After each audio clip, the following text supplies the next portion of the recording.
Okay. I am solving the celebratory dinner puzzle next. I have the menu from Leela. Now I just need an etiquette book from Rachel. I'm here! Because I need a combination of the menu and the etiquette book to press the utensils in the right order. Listen, I know you checked out a book on Victorian dining, but I was wondering if I could borrow it. I'm kind of into Victorian stuff. Sorry, I need it for the paper I'm writing. But I'll tell you what, if you get my math notebook from Mel, I'll work on that project for a while, and you can borrow the Victorian book. I know Mel's just down the hall, but I'd rather not have to deal with her, okay? Sure. One math notebook coming up. Great. Well, good luck with your papers. See ya. Okay, Rachel's scared of Mel. Come on in. How goes it? I need to get Rachel's math notebook from you. Sure. Soon as I remember where I put it. Nuts, I left it in the library. That's all right. I can go get it. Why do you want her math notebook? Well, actually, Rachel, She wants it, but she didn't want to ask me for it in person. it's almost like she's afraid of you. I don't treat her any differently than I treat practically everyone else around here. In other words, for the most part, I totally ignore her. I don't know what her problem is. I'll quit bugging you. Sounds good.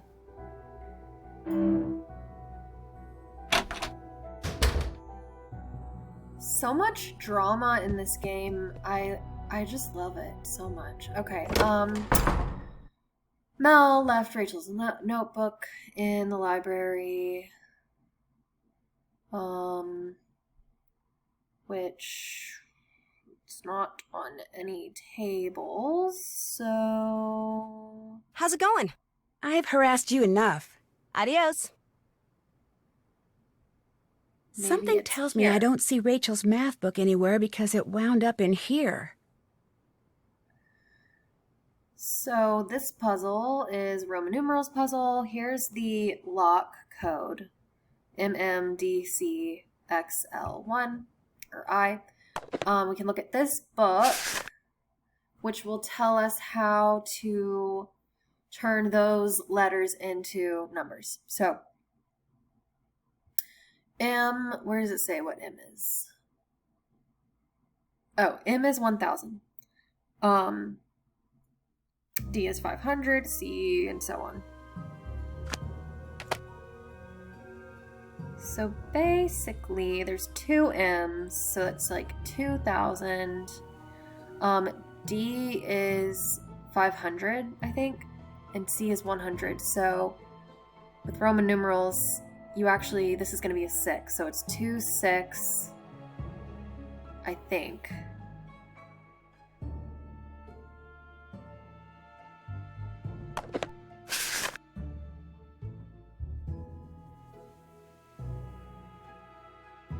Yeah. I'm pretty sure the second number is a 6. Okay, so then...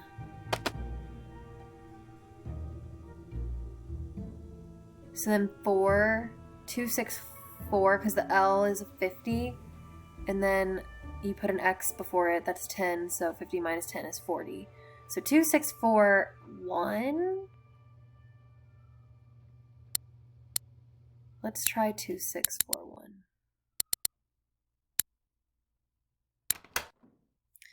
And that's it.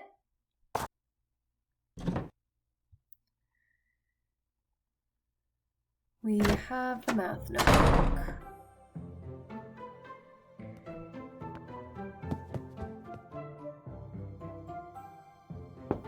I'm here! You've got my math notebook. Fab. I'll take that. What do you have against Mel? Nothing. She's one of the few girls around here I actually kind of like. But before you said you didn't want to deal with her. You misunderstood. I meant I didn't have time to deal with her because of these stupid papers I have to write. Anyway, the book's all yours. Go ahead and take it. I gotta get back to work here. I'll see you later.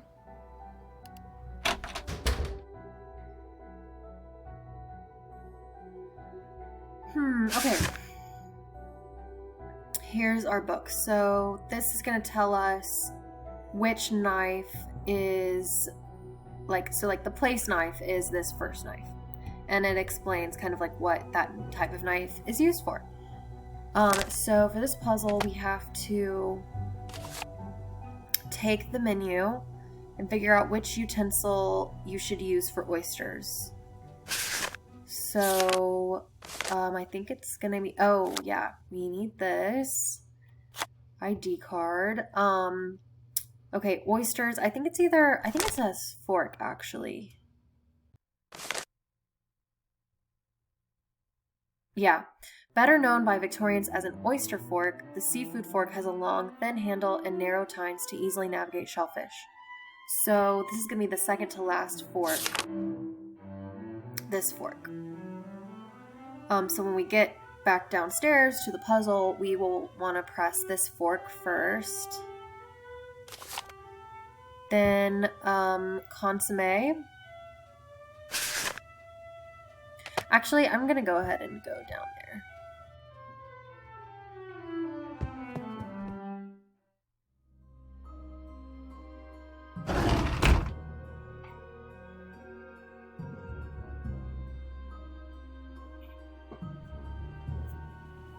Okay, so what I like to do to make this puzzle as easy as possible to solve, I take a picture of it.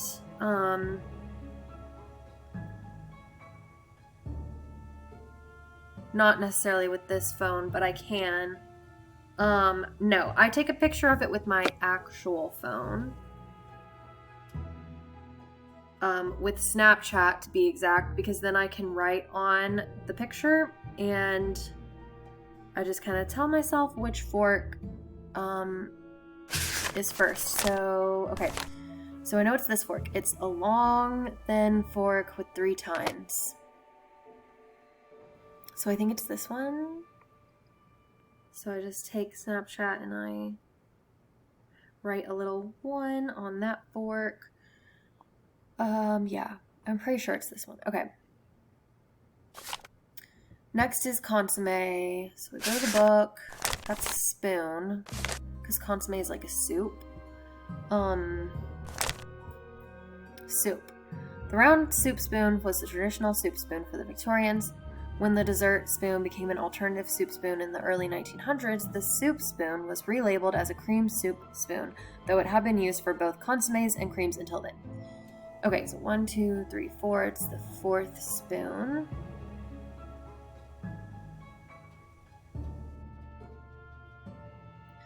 Which looks like this one to me. So we'll press that second.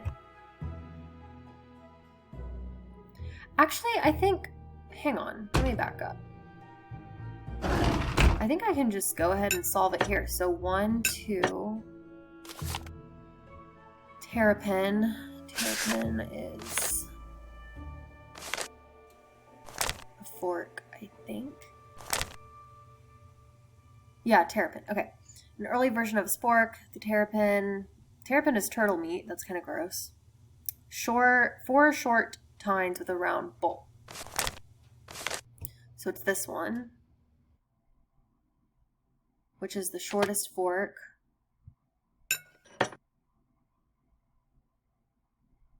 So that's 3rd. Next is fillet of beef. That's going to be a knife. Steak, I'm pretty sure. So that's, wait, 1, 2, 3, 4. 4th knife, the skinny knife.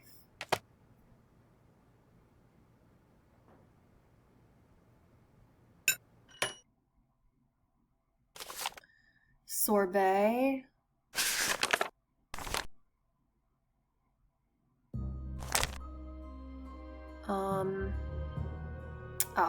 Egg. As sorbet became more prevalent, separate spoon was necessary. Okay. Egg is the second to last, so it's this one.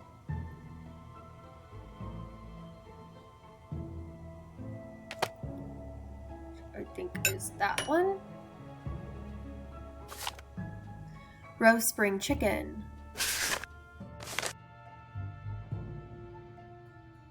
I think it's game. Game knife.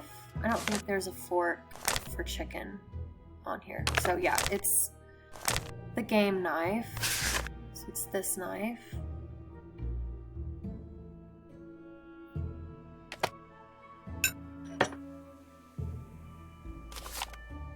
Cheese is the 2-tine cheese fork. So this one.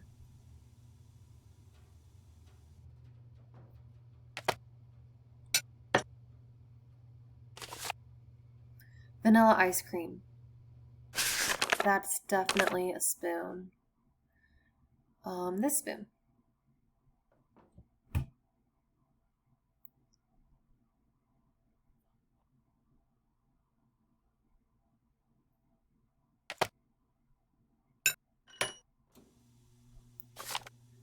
Okay, sugared oranges. I saw orange. I think it's, yeah, this one. Sugar sprinkled over the top. So it's next to the egg spoon. It's this pointed spoon.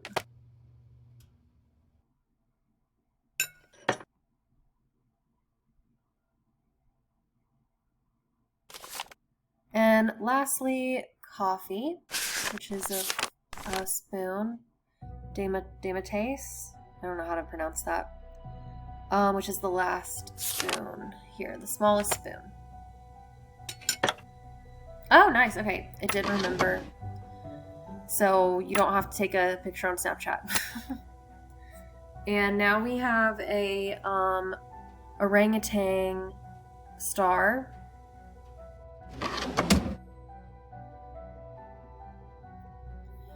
So we have 2 of the 4 stars, and the last 2 we cannot do anything with until later.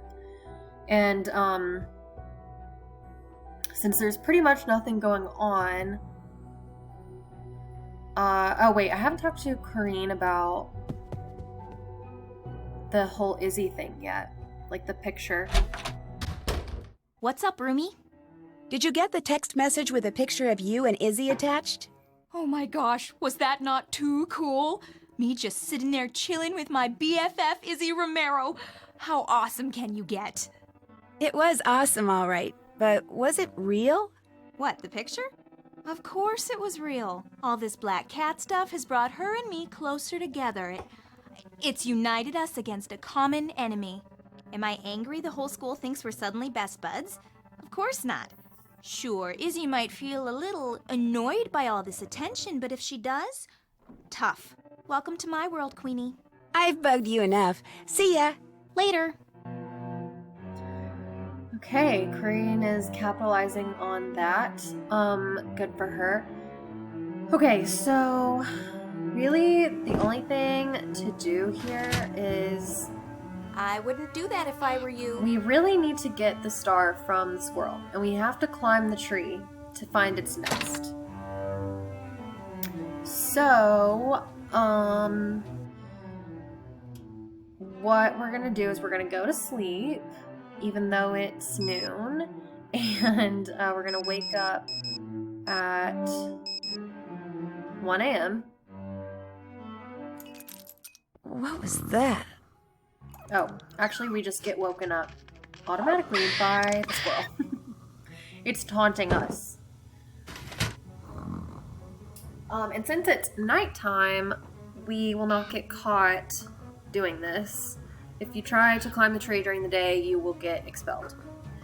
What I need is an expert tree climber to show me the best way up this thing.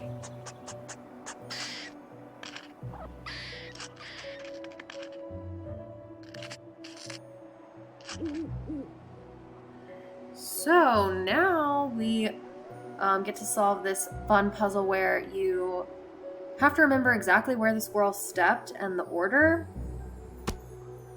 so that you don't fall to your death.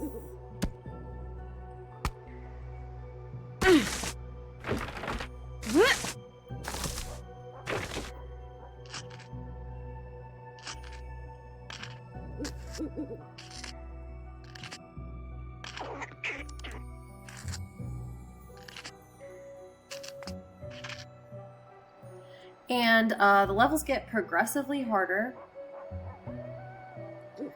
So, yeah, this one's hard. But it's this first, then this, I think. And then I think it's this.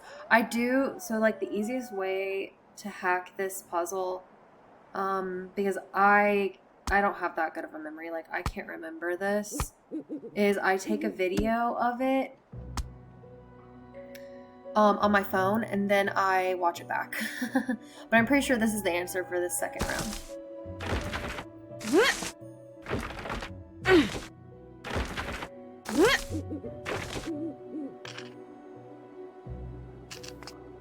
This is the hardest one.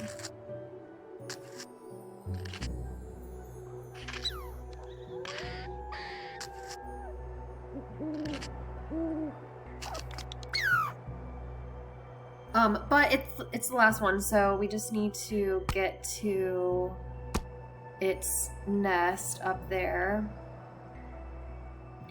He just like stepped on so many branches on this one. Okay, 1, 2, 3 is this one. 4, 5, 6, 7, 8, 9.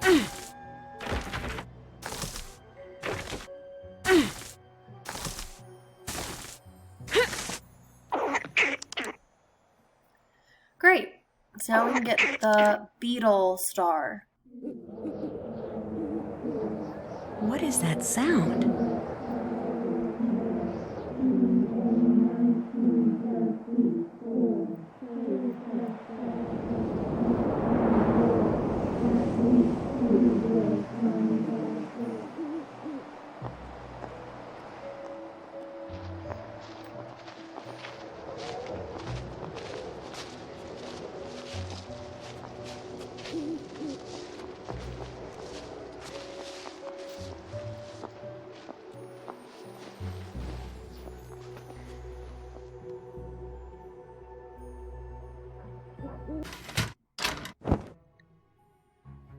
Okay, we will definitely investigate that in the morning.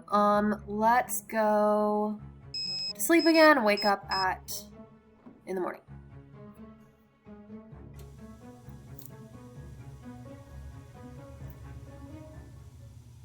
Time to get up already? Oh, nuts. There goes my phone. We have to retrieve Nancy's phone. Wait a second. What's this? Looks like Danielle did get a second note from the black cat. So Danielle was Corinne's roommate. She got locked in the closet and she's claustrophobic, so she left. And she, in the beginning of the game, if you remember, we saw her getting this note and then she was locked in the closet. And we have Oklahoma, the wooden state of Oklahoma for our puzzle later on. Oh. Hey, guess who just got a note from the black cat? Congratulations. Just don't go all Danielle on me, okay? Stay away from closets. Don't worry. Nancy got a black cat note. Exciting.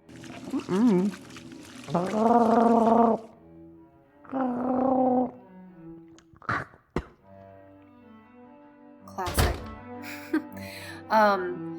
Yeah, so someone's on to Nancy. Okay, we have 3 stars. That's good. We need 1 more, and it's the Raven puzzle. Wrong book. The Raven puzzle.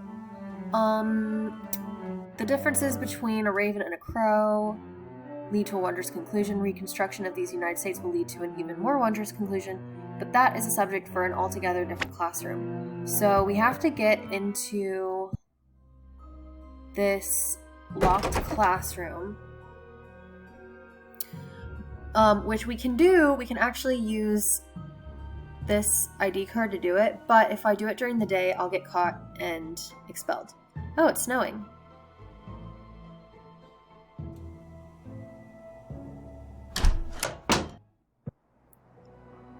Let's go check out the oak tree and see if there's any clues left from that weird, chanting thing that we saw.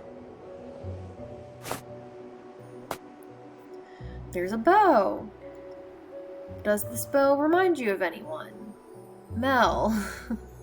It's Mel's bow, so we need to go ask her about that. Let's take a picture of the tree for this thing. Also, I'm pretty sure we need to take another picture for this. I really don't know what else to do at this point, like, to get this arch picture.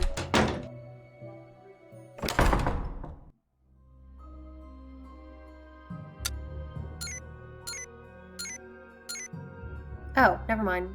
I thought she said there were notes. Okay, so these two are good. This one, we'll see. Okay. Mel. They're still gossiping about me.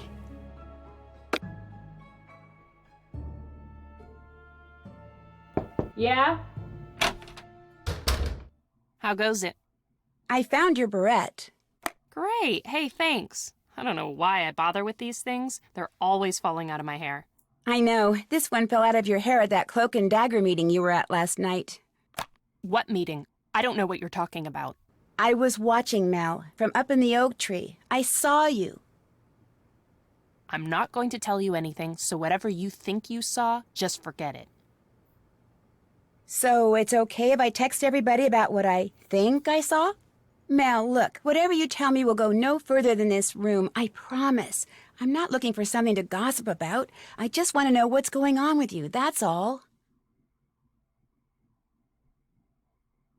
What you saw was a meeting of the Blackwood Society. It's a secret club that someone at Waverly started a couple of years after the school was founded.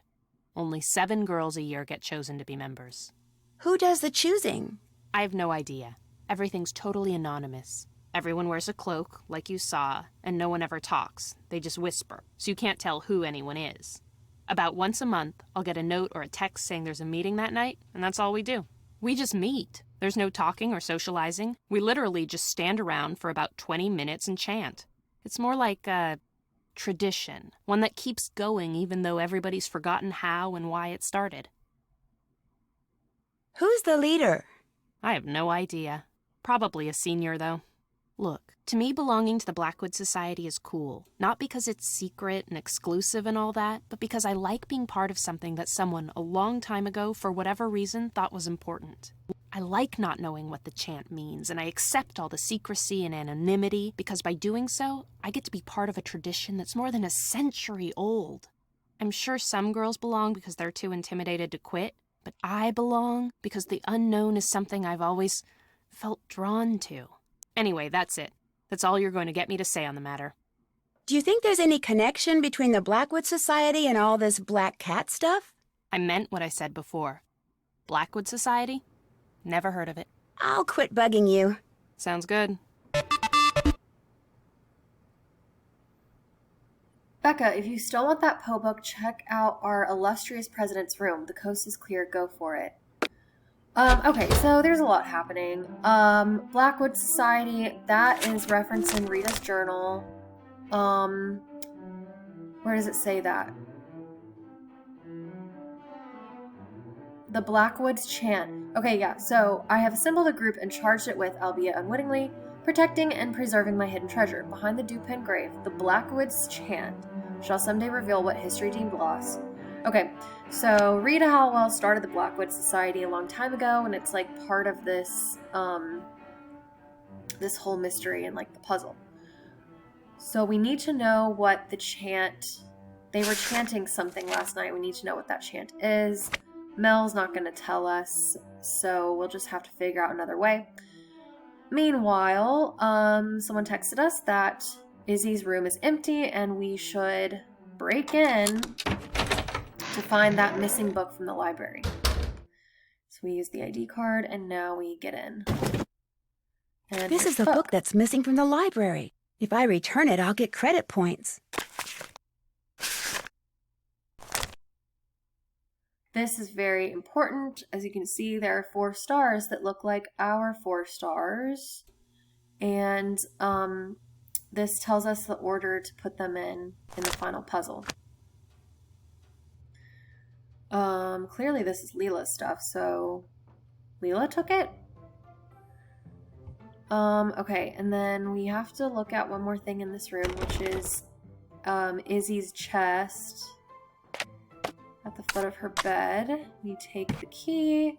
Also, there is a framed picture of Jacob. Bold move, considering she shares a room with Leela. Okay. This is the cloak the leader of the Blackwood Society was wearing. So Izzy is the leader of the Blackwood Society.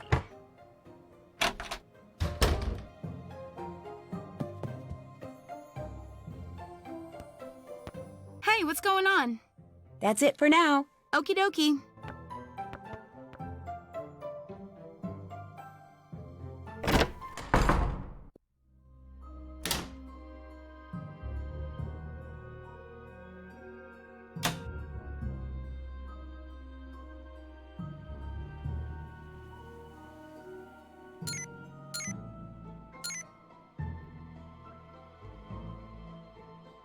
How's it going?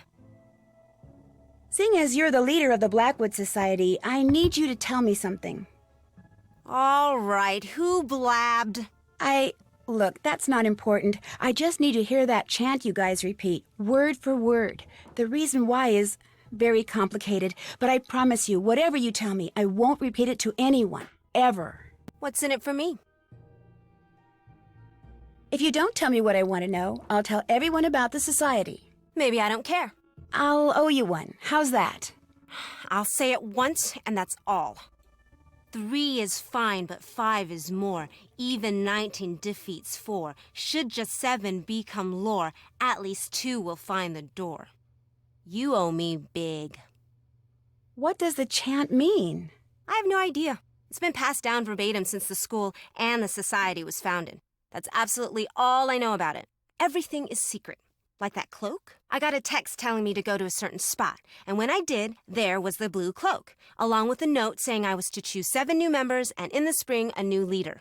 Everyone takes a vow of secrecy. Everyone thinks if they break it, they'll be cursed or something. You believe that? No harm in hedging your bets. And since you're in on the secret now, too, you should probably do the same. Well, now that conversation's over, forever, what else is going on? Thanks for all the advice. No prob. Great. The chant is 3 is fine, but 5 is more. Even 19 defeats 4. At least 7 becomes lore, and then 2 will find the door. Or something like that. So 3, 5, 19, 4, 7, then 2. Those numbers will come in handy later. And I got 5 credits for returning the book. Okay, so at this point in the game, I really can't do anything without the 4th star, which is in the locked classroom, so I need it to be night. I think I'm gonna call Ned just to keep him up to date. See if he has any helpful Nancy, hi, what's up? nuggets of wisdom. The notes from the Black Cat may have something to do with a teacher named Rita Hollowell. Oh yeah? What'd she teach? Literature. At least she did, about 150 years ago. Excuse me? She helped found Waverly Academy back in 1866. And you think she has something to do with notes being sent to students now? Not only did she have a black cat, but it looks like she hid something very valuable somewhere in Ramsey Hall. That's the old building I'm staying in. That's interesting. Does anyone else know about this? I'm not sure, but if someone does know and is trying to find out what Hollowell hid, that might explain the notes from the Black Cat. You know, you're going to have to be real careful what you ask and tell people from now on. Because if someone is trying to find it, and realizes you may be trying to find it too. I'll be careful, Ned. Don't worry. Too late. I'm starting to wonder if this case has something to do with Edgar Allan Poe somehow. The famous 19th century American writer? I don't know, Nance. Sounds like your imagination may be working overtime. That's always a possibility, but guess what book recently went missing from Waverly's library? I give. The Black Cat and Other Poe Stories. I also found this token thing that looks like a little gold beetle. Remind you of anything? Well, Poe did write a story called The Gold Bug, but that could just be a coincidence, Nancy. Now, if you find a little raven or a tiny orangutan... Bingo. You're kidding me. Nope. The tokens seem to have been left behind by that teacher Rita Hollowell. And since Poe died, around 1850, and since Waverly was founded in 1866, some kind of connection between the two is at least possible. Well, if there is a connection between this case and Edgar Allan Poe, you could be in for it. Poe is considered to be one of the greatest mystery writers of all time. Guess who got her very own black cat note? You? Yep. Wait a minute. I thought you said only valedictorian candidates got notes. Maybe the black cat just assumes that since I'm on this floor, I'm a candidate too. That could be. Or maybe I'm wrong and the notes have nothing to do with being valedictorian. Or maybe someone knows you're not who you say you are and is telling you to back off. That too, but don't worry. Bad things don't happen unless you get 2 notes. In that case, let's get something straight. If you get another note, I do not want to know about it. I need to get back. Call again soon, okay? You got it. Bye.